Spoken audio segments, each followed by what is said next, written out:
मुळामध्ये रेडिओची सुरुवात तुझी कधी झाली आणि गेले किती वर्ष ती चालू आहे? बापरे!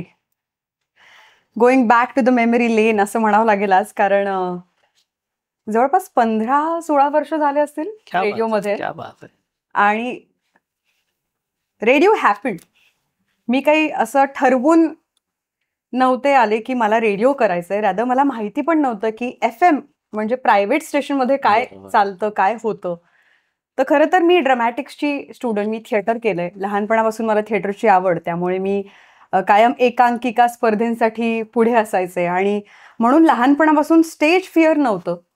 माझ्या शाळेचा पण ह्यामध्ये खूप मोठा हात आहे. कारण की माझे सगळे गुरु असतील, माझे प्रिन्सिपल निर्मल दादा म्हणून होते.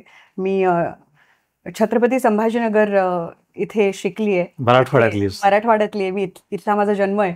आणि तिथे मुकुल मंदिर म्हणून शाळा आहे. तिथे माझ्यावर हे संस्कार झालेत. तर आता माझे बाबा पण, त्यांचाही खूप मोठा हात आहे. कारण ते कथाकथन खूप छान करतात. ते खूप छान पद्धतीने स्टोरीज नरेट करायचे लहानपणापासून. त्यामुळे कदाचित ती एक आवड पण होती. गोष्टी सांगायची, गोष्टी ऐकायची. आणि मग लहानपणी जेव्हा मी शाळेमध्ये गायचे तेव्हा माझे प्रिन्सिपल जे होते ते मला म्हणायचे की तू आवाजाच्या दुनियेत काहीतरी करशील. आणि मी तेव्हा फारच लाईटली घेतल्या होत्या ह्या गोष्टी. तेव्हा कुठे आपल्याला एवढं काही कळतं. बरोबर. तेव्हा मी त्यांच्यामुळेच मी इंडियन क्लासिकल, हिंदुस्थानी क्लासिकल शिकायला पण सुरुवात केली होती. मग मध्ये ते 4 वर्षानंतर बंदही पडलं शिक्षणामुळे. पण ते बोललेलं असं काहीतरी खरं ठरेल हे मला माहिती नव्हतं. सो खरं तर थिएटर करत असताना मी इंटिरियर्स पण करायचे. म्हणजे माझं शिक्षण विचारशील तर सकाळी BCSचं कॉलेज, कारण एक डिग्री हवी. बरोबर. दुपारी कारण मला इंटिरियर्स करायचं होतं. ती आवड होती. ती आवड होती म्हणून मी इंटिरियर्स करायचे. आणि संध्याकाळी माझा जीव की प्राण म्हणजे थिएटर. त्यामुळे मी अशी दिवसभर बाहेर असायचे आणि मला मजा यायची.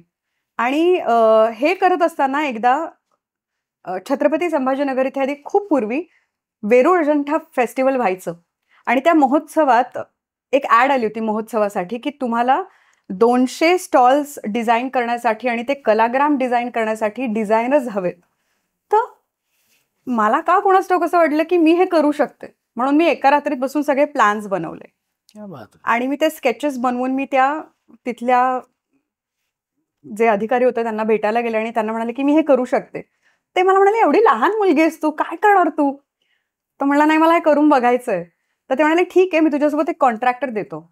आणि तिथे ते इतकं सक्सेसफुल झालं. मला अजून आठवतं की मकरंद दादा तिथे चीफ गेस्ट होता. आणि मला स्वप्नातही वाटलं नव्हतं की त्या व्यक्तीचा मी नंतर इंटरव्ह्यू पण करणार आहे. आणि सो ते खूप सक्सेसफुल झालं.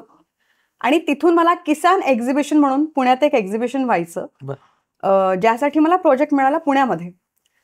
तर त्यासाठी म्हणून मी बाबांशी भांडून ते प्रोजेक्ट घेतलं की मला काम करायचंय, मला स्टॉल डिझाईन करायचं. म्हणून मी इथे आले. एका सीड्स कंपनीने मला ते कॉन्ट्रॅक्ट दिले की तुम्ही आमचा हा स्टॉल डिझाईन करा. आणि मी दिवस रात्र उन्हात उभी राहून ना त्यासाठी काम केलं. आणि मग काय झालं की मी आजारी पडले. आजारी एवढी पडले की मला हॉस्पिटलाइज व्हावं लागलं. आणि त्यावेळेस बाबांना कॉल केला अर्थात की असं असं झालंय. तर बाबांनी मला खूप झापलं.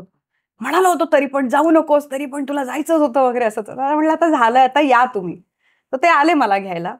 आणि मीनवाईल माझ्या मित्रमैत्रिणींचे पण मला कॉल्स येत होते थिएटरच्या किंवा तिथल्या सगळ्याच की अगं इकडे एका प्रायव्हेट रेडिओ स्टेशनचं ओपनिंग आहे आणि तिथे त्यामुळे ते आरजेच शोधतायत, बघ तू ट्राय का नाही करत वगैरे. म्हणलं अरे मी तुमच्या समोर नौटंकी करते ह्याचा अर्थ असा नाही की मी काही करू शकेल रेडिओवर जाऊन, उगाच तुम्हाला गैरसमज. आणि ते माझ्या खूप मागे लागले होते. आणि बघ माझ्या नशिबात कसा रेडिओ होता. मी बाबांसोबत गेले आणि बाबांचे एक मित्र आले होते तिकडे. सो मग तिथे मला सतत कॉल्स येत होते. तर बाबा म्हणाले, कोणाचे कॉल्स येतात एवढे? तर बाबा पॉझिटिव्ह होणार ना मुलीबद्दल. तर म्हणलं, अहो माझ्या मित्रांचे आहेत, ते म्हणतात ते रेडिओ स्टेशनचं असं असं आहे, ऑडिशन दे म्हणून. तर मग ते काका म्हणाले, हे काय इथे वरच तर ते स्टेशन आहे. म्हणलं काय? हा, जाऊन बघ. आणि मग मी इकडे परत माझे जे फ्रेंड्स मला सजेस्ट करत होते की तू का नाही देत, ज्यांचं ऑलरेडी रेडिओमध्ये सिलेक्शन झालं होतं त्यांना मी कॉल केला की मी इथे आली आहे तर देऊ का मग. तर ते म्हणाले, अगं जाऊन बघ ना, आम्ही सांगतो. आणि मग त्यांनी तिथल्या त्या प्रायव्हेट रेडिओ स्टेशनच्या बॉसला जाऊन सांगितलं. ते रेडिओ मिर्ची स्टेशन होतं पुण्यातलं. आणि त्यावेळेस तेच एक स्टेशन होतं खरं तर. तेव्हा मोनोपोली होती. तेव्हा फार स्टेशन्स नव्हतेच. कमर्शियल व्हिडिओ हां. येऊ घातलेलं करेक्ट. त्यावेळेस. त्यामुळे त्यावेळेस ते एकमेव फेमस स्टेशन होतं. आणि मग तेव्हा मी गेले ऑफिसमध्ये. मी बघते तर सगळ्या अशा एकदम हावची ठावठी मुली, एकदम अशा पॉश, एकदम फ्लुएंट इंग्लिश बोलणाऱ्या वगैरे. म्हणलं आपलं काय इथे टिकत नाही. मी आपले असे ओशो चप्पल्स त्यावेळेस मला आठवतं फेमस होते.